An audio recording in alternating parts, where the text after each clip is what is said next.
വാർത്തകൾ വിശദമായി. CH Kunhambu MLA പോലീസിനെതിരെ കഴിഞ്ഞ ദിവസം നടത്തിയ വാർത്താ സമ്മേളനം പോലീസും CPM-ഉം തമ്മിലുള്ള ഒത്തുകളിയാണെന്ന് KPCC സെക്രട്ടറി കോടോത്ത് ഗോവിന്ദൻ നായരും DCC പ്രസിഡന്റ് K. വെളുത്തമ്പൂവും വാർത്താ സമ്മേളനത്തിൽ ആരോപിച്ചു. ശക്തമായ നടപടി തന്നെ ആദ്യത്തെ ഒരു 10 ദിവസം ഈ കേസിന്റെ കാര്യത്തിലുണ്ടായി. 2 പ്രതികളെ പോലീസ് 2 ദിവസത്തിനകം തന്നെ അറസ്റ്റ് ചെയ്യും. 5-ാം ദിവസം അറസ്റ്റ് ചെയ്യും 2 പ്രതികൾ. അവരെ വിശദമായി ചോദ്യം ചെയ്യും. 1-ാം പ്രതിയെയും 2-ാം പ്രതിയെയും വിശദമായി ചോദ്യം ചെയ്തു. വിശദമായി ചോദ്യം ചെയ്തതിൽ 1-ാം പ്രതി കുറ്റസമ്മതം നടത്തി. കൺഫെഷണൽ സ്റ്റേറ്റ്മെന്റ് ബന്ധപ്പെട്ട ഉയർന്ന പോലീസ് ഉദ്യോഗസ്ഥന്റെ മുമ്പിൽ വെച്ച് റെക്കോർഡ് ചെയ്തു. ആ കൺഫെഷണൽ സ്റ്റേറ്റ്മെന്റിൽ ഈ കൊലപാതകം എങ്ങനെ നടത്തി, കൊലപാതകത്തിന് മുമ്പ് ഈ ഗൂഢാലോചനയിൽ ആരെല്ലാം പങ്കെടുത്തു, കൊലപാതകത്തിൽ ആരെല്ലാം പങ്കെടുത്തു എന്ന് വളരെ വിശദമായി പറഞ്ഞു.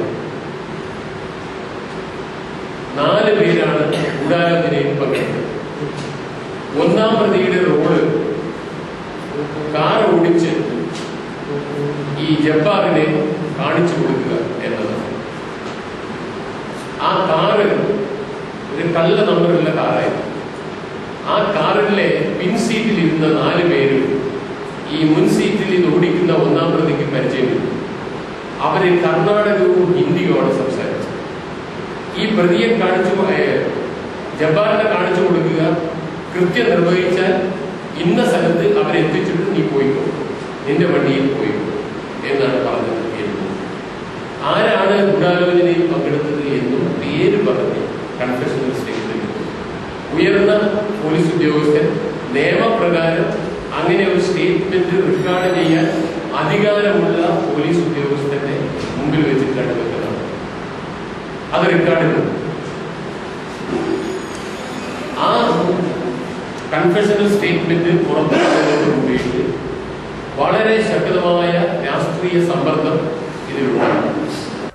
പെർളയിലെ യൂത്ത് കോൺഗ്രസ് പ്രവർത്തകൻ ജബ്ബാറിനെ കൊലപ്പെടുത്തിയതിന് പിന്നിൽ CPM-ന് പങ്കുണ്ടെന്ന് കോൺഗ്രസ് നേതാക്കൾ ആരോപിച്ചു. ഈ കേസിൽ പ്രതിസ്ഥാനത്ത് CPM വാടക കൊലയാളികളെ നിർത്താനാണ് ഇപ്പോൾ ശ്രമിക്കുന്നത്. ഇതിന്റെ മുന്നോടിയായാണ് കൊട്ടേഷൻ സംഘം CPM പ്രാദേശിക നേതാക്കളെ ആക്രമിക്കുന്നുവെന്നാരോപിച്ച് മഞ്ചേശ്വരം MLA രംഗത്തെത്തിയതെന്നും കോടോത്ത് ഗോവിന്ദൻ നായരും K. വെളുത്തമ്പൂവും ആരോപിച്ചു. കോൺഗ്രസിന് കൊട്ടേഷൻ സംഘവുമായി ബന്ധമില്ല. എന്നാൽ രാഷ്ട്രീയ വിരോധികളെ ഒതുക്കാൻ CPM-ആണ് കൊട്ടേഷൻ സംഘത്തെ ഇറക്കുന്നതെന്നും കോൺഗ്രസ് നേതാക്കൾ ആരോപിച്ചു. പെർളയിൽ കോൺഗ്രസ് പ്രവർത്തകരെ CPM ആക്രമിക്കുമ്പോൾ പോലീസ് നോക്കുകുത്തിയാവുകയാണെന്നും കോടോത്തും വെളുത്തമ്പൂവും പറഞ്ഞു.